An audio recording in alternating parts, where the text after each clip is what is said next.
เอาไม่ยังไงดอกจักเสียตัด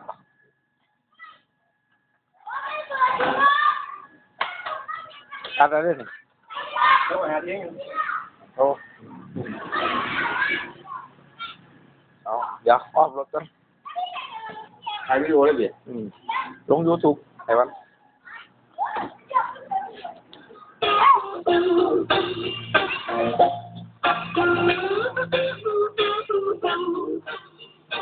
You and I go hard at each other like we're doing the road. You and I go rough, it keeps going, 10 and 7 the door. You and I get slow, and dysfunctional, we stuck it in store. You and I get this, yeah, I know that we can't do this no more. My baby, baby, you know that making me love you. Yeah, I stop feeling my head, my baby. You stop my body,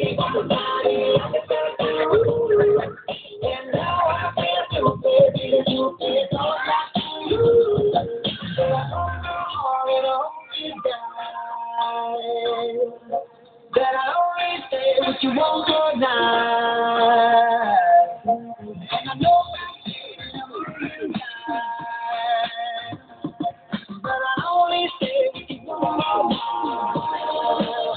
Try to tell you no, but my body keeps on telling you yes. Try to tell you stop, but your lipstick got me so out of breath. I'll be waking up in the morning, I'll be hating myself. And I'll be waking up inside, I've been guilty as hell. But baby, please go get me, making me love you. Yeah, I'm not feeling my head, let it all go. You stop my body, like a tattoo. It's after you, now I feel you, baby, you feel all back to you. So I hope my heart and hope you die. That I'll always stay with you one more night. And I know I'll say it a million times. I'll always stay with you one more night.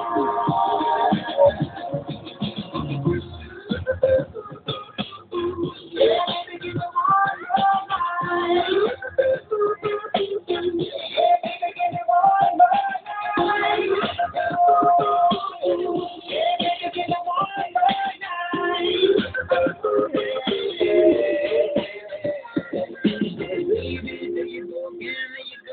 Making me love you. Yeah, stop using my head, let it all go. Got you stuck on my body like a tattoo. Yeah,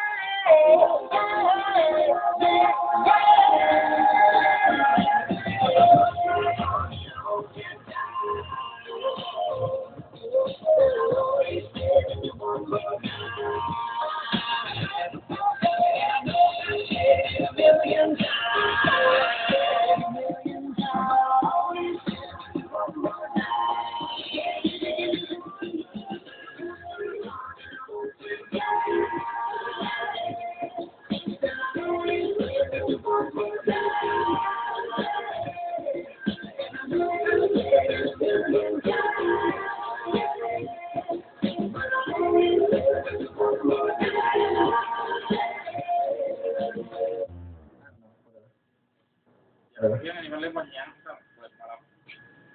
ไปต่อครับไปต่อในต่อมันต้องเปิดนั่นพอไปกินกาแฟที่ห้องนั่น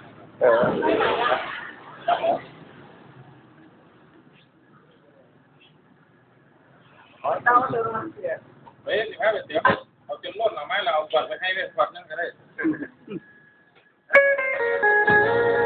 เรารักถามเลยรักสองทีกันน้ำก็ไป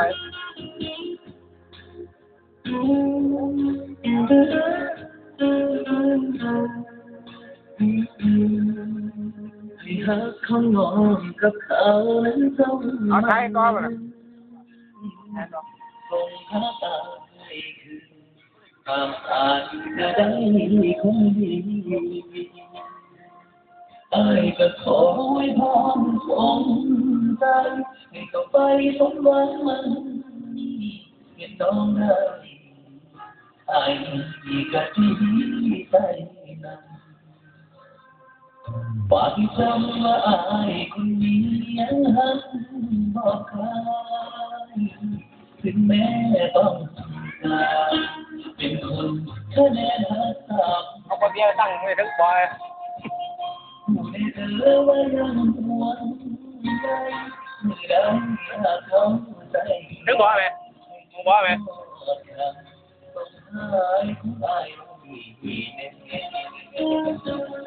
เจ็บย้อนเขาไม่โอ้บอกกับตาเดินบ่ต้องเพราะไอ้คนนี้ยังเจ็บใจเขามาบอกกับตาผู้ชายคนนี้จะเลิกที่บอกมีใครอย่าให้หัวใจอ่อนแอพยายามที่รู้สึกแย่หากแท้ยังพอเยียวยาห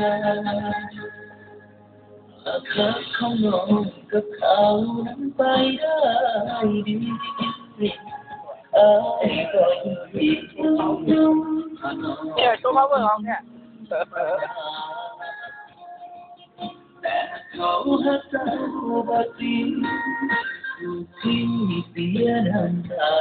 ให้น้องว่าไอ้คนนี้ยินดีดูแลให้น้องว่ายังมีไอ้คนนี้รออยู่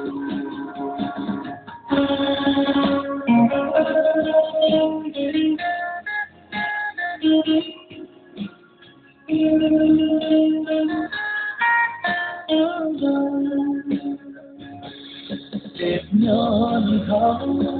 ไม่ขอมาเว้ากับอายเด้อบ่ต้องเพราะไอ้คนนี้ยังแค่เจ็บจากเขามาเว้ากับอาย